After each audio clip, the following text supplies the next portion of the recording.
تو اس سے حق سے زیادہ لے لو, اس سے ہار مان جاؤ اور اس کی جیت کا اعلان کر دو. کوئی دوسرا راستہ نہیں ہے. یہ میاں آپ کو بھی چھوڑے گا نہیں, میاں ہوتے ہوئے. 1200 سال سلطنت کیا ہے تو اتنے جلدی قابو میں آئے گا کیا وہ؟ اس لیے آپ کو بھی بڑے حساب سے اپنے ہی بھائیوں کو تولنا پڑے گا. ایک بات یہ کہتا ہوں کہ شادی بیاہ کا جو میں اشارہ دیا اس میں کہنے کی اجازت دیجیے کہ کفو ہے, خطبہ نکاح ہے, خطبت النساء ہے, سب سے بڑی چیز مہر ہے, ایجاب و قبول ہے, عورت مرد کی مرضی کے اوپر ہے. انتراضی منکم لا یا ایھا الذین آمنوا لا ترثوا النساء کرہا, ایمان والو زبردستی کسی عورت کے شوہر تم نہیں ہو سکتے, اس کی رضا کو دخل ہے. حدیث شریف میں فرمایا اعلنوا النکاح, نکاح اعلانیہ کرو. 10 20 25 50 آدمی کو معلوم ہو اس کی لڑکی یہ فلاں کے لڑکے کو دی گئی ہے, اور دعا کر کے اٹھ گئے. حضرت رسول اللہ صلی اللہ علیہ وسلم نے ولیمے کا ذکر کیا. ولیمہ دوستانہ کھانے کو کہتے ہیں, چاہے تھوڑی سی کھجوری کیوں نہیں کھلا دی, وہ ہو گئی شادی. 10-25 روپے میں بھی ہوتی ہے, 2 کروڑ روپیہ بھی چاہیے اس کو. اب آپ اس شادی کو جو سنت ہے, نکاح من سنتی, اس کو اس لیول پہ لے آئیں گے ایسی مجھے امید نہیں ہے.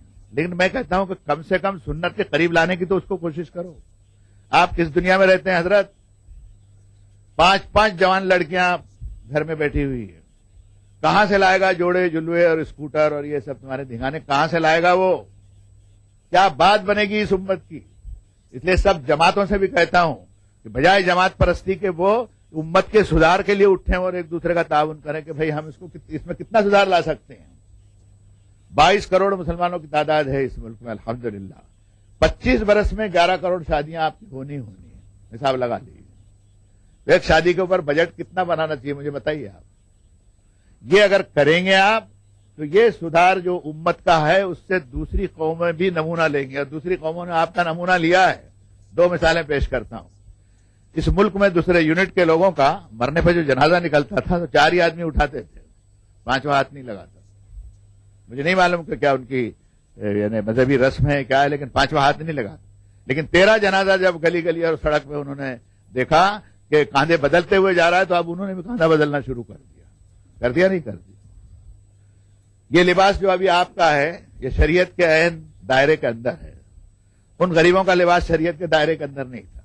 لیکن آپ کلکتہ, بمبئی, مدراس, دلی کی سڑک پر آج 5 منٹ کے لیے کھڑے ہو جائیے اور جو پبلک گزرتی ہے اس میں 99 پوائنٹ لوگوں کا لباس جو ہے وہ مسلمانوں کے لباس سے ملتا جلتا ہے. تھوڑی سی کشکشی داڑھی بھی دلی میں آگے کسی سے بات کر رہے ہیں تو پوچھنا پڑتا ہے کہ بھائی یہ کون ہے, تو بولے سریش کمار ہے. ارے ہم نے کہا ہم تو ان کو شمس الدین سمجھ رہے تھے, یہ نکلے کچھ اور. وہ لباس سے بھی نہیں پہچان میں آئے. معلوم ہے آپ کا لباس انہوں نے کھانے پینے کے اندر, چھوت چھات میں اندر بھی انہوں نے آپ کا آئیڈیا لے لیا.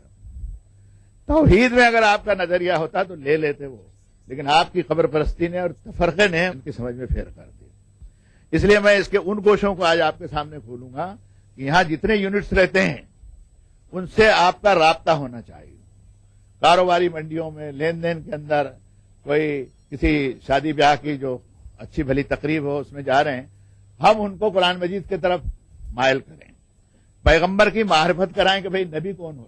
اللہ کا شکر ہے میں ایک تاجر آدمی ہوں, تھوڑا بہت کر لیتا ہوں. پوچھتے ہیں کہ مولانا نبی میں اور اس میں اوتار میں کیا فرق ہوتا ہے, تو ہم نے کہا بھئی یہ پیغمبر اس کو کہتے ہیں جو قرآن شریف کی آیتیں وہ بتائی.